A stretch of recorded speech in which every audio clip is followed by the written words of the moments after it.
Welcome to New Possibilities. I speak truth to power without fear. So when I heard about this story, I said I had to talk about it.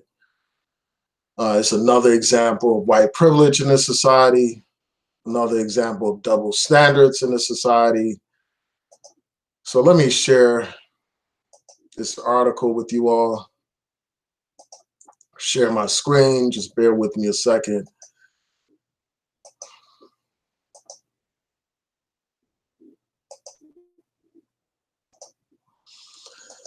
So, as reported on CNN, Paul Manafort only got 47 months for the crimes that he's committed. And I'm just going to go through this real quick for y'all, highlight some sections of this particular article.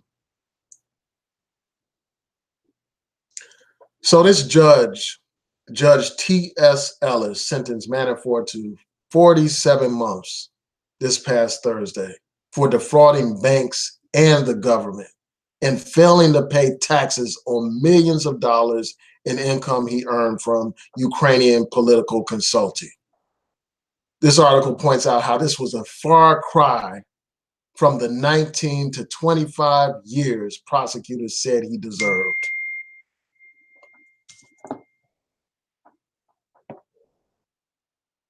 And they also, in this article, it points out that he will receive another sentence from a different federal judge next week for crimes that he pled guilty to last year, including witness tampering and conspiracy related to illegal Ukrainian lobbying and money laundering.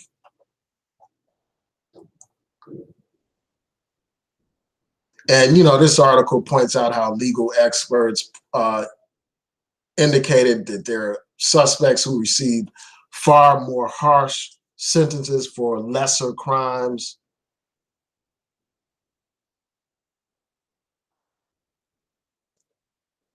And, that brings me to a point. I wanted to highlight this issue of race. There's this article on News One that points out all these examples of Black people getting way more time than this guy, Paul Manafort, got for doing less. So I'm just going to highlight a couple of these examples here. You have Crystal Mason, who's currently serving 10 months in federal prison and then faces 5 years in state custody for casting a provisional ballot in the November 2016 election while on supervised release.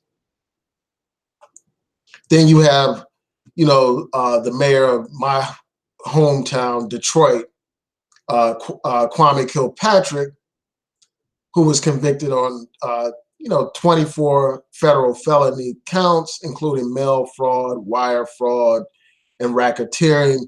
He was sentenced to 28 years in federal prison. 28 years in federal prison. You also have Ray Nagin, who was convicted of 21 charges of wire fraud, bribery, money laundering. And he's currently serving 10 years in federal prison for that. And then you have former Democratic Congressman William Jefferson, who was charged with 16 counts, including bribery and racketeering, and he was sentenced to 13 years in prison. The longest sentence ever given to a congressman at the time. And it says that he spent 5.5 years of his 13-year sentence in prison after being released on appeal. And then he accepted a plea deal. So you got all these crazy situations where Black people receive harsher sentences for lesser offenses than this guy, Paul Manafort, was sentenced to. And, according to the reports that I heard on CNN, they said that this judge went out of his way to say all these nice things about Paul Manafort, despite the fact that he committed all these crimes. I'm going to see if I can get to some of the quotes. This is just crazy, man. Absolutely crazy. And they cited, a couple of other examples like Juanita, this lady by the name of Juanita, a mother of 6 who got 15 years in prison for drug possession.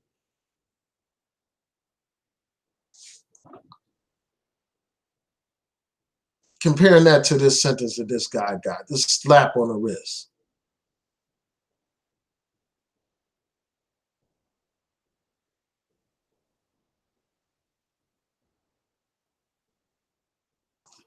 But look, there's something in here that I want to highlight. There's a, yeah, so here, in this article from News One, they point to a report that was done by the Washington Post in 2017 that detailed how black men are sentenced to more prison time for the same crime that white people commit. According to NPR, the average sentence is nearly 20% longer for black men than for white men. So this whole situation just like illustrates how this criminal justice system is not about justice. It's about race. It's about wealth. It's about power. That's what it's all about. And it's just a shame. It's very sickening and disheartening that you would have something like this happen. And then you had President Trump, like after this sentence was issued, President Trump was, making all these compliments to this guy, like praising this guy, Paul Manafort. And I think basically you're going to have a situation where this guy ends up getting pardoned at the end of the day.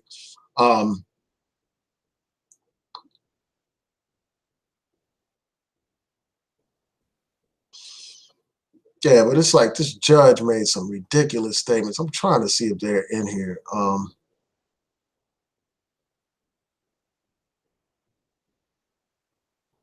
Let me see if this will bring it up.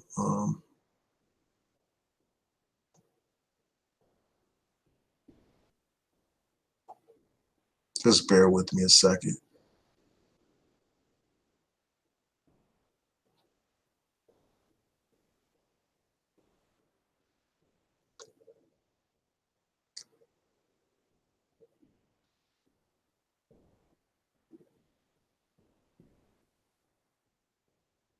Yeah, so here it talks about how the judge thought the recommendation for 19 to 25 years was excessive.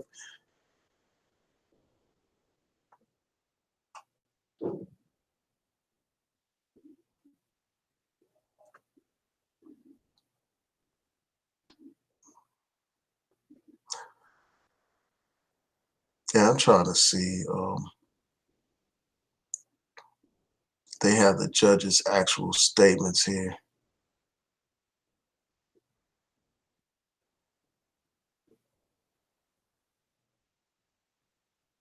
Just bear with me a second.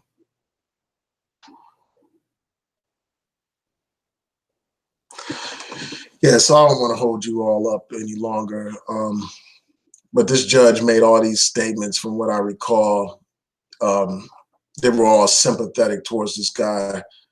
And it's just a disgrace, man, that you would have something like this happen. This guy is accused of all these crimes, you know, um, failing to pay taxes on millions of dollars in income.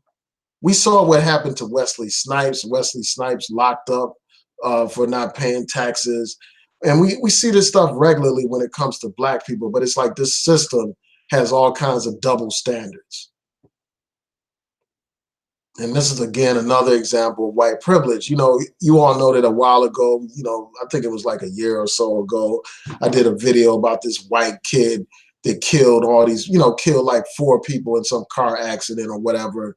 And his lawyers raised the defense of affluenza, said he was so affluent that he didn't know right from wrong and all this and that. And that kid walked away without spending a day in jail after killing those 4 people. And he was put on probation and stuff like that.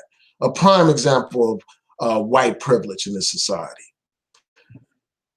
This is just absolutely outrageous, man. People should be raising all kinds of hell about this case. And, this is why elections are important. Elections determine who's going to be on these federal benches. So let me see what you all are saying before I sign out. I want to thank you all for tuning in. I may have time to get to one more story, and that's that R. Kelly situation. I want to talk about those women that he's holding in his sex cult in their interview, and just my thoughts about it. So let's see. Shout out to Water Sniper. Peace and blessings to you. Yeah, so J Baby said that was the same judge who sentenced a black congressman from Louisiana to 13 years for less. Yeah, William Jefferson. That's one of the people that I pointed out in that. Yeah, I'm wondering if that is. I have to confirm that, but yeah, I pointed out how William Jefferson got like 13 years. You know, I showed a couple of those examples. It's just crazy, man.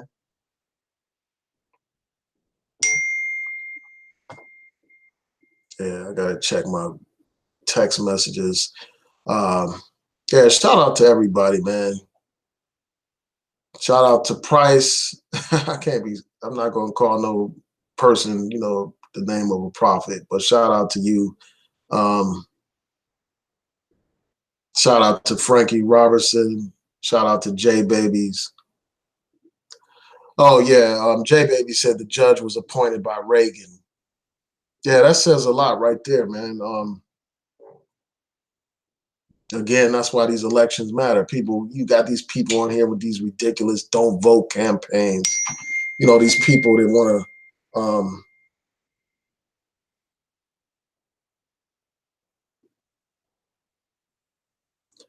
Yeah, so yeah, I got to get to that text message in a minute.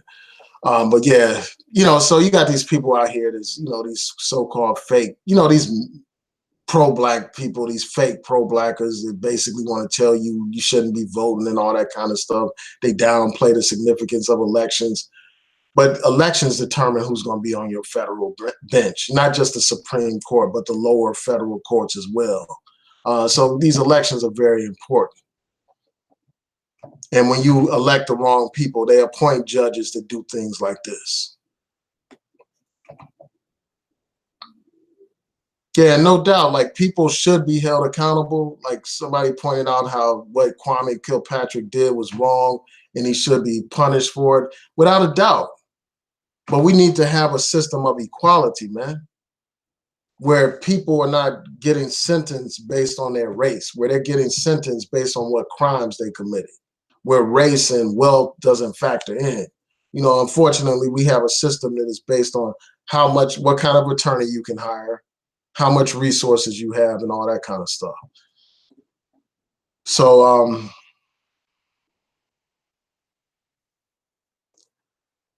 yeah, I mean, and I see this person by the name of Shaka Zulu. I mean, Shaka Zulu. So this person says, I keep with the, I keep promoting voting and stuff like that. Um, Again, this is a prime example why elections are important. Like these people want to cry about decisions that judges make. They want to cry about, people getting away with murdering our young people. But yet these same people think that somehow elections are irrelevant. To me, that's preposterous. To me, that's straight up ridiculous. And the reason why I say it's ridiculous is because elections determine who's going to be your prosecutor. Elections determine what kind of who's going to be your chief of police. Because it's often the mayor who appoints the chief of police.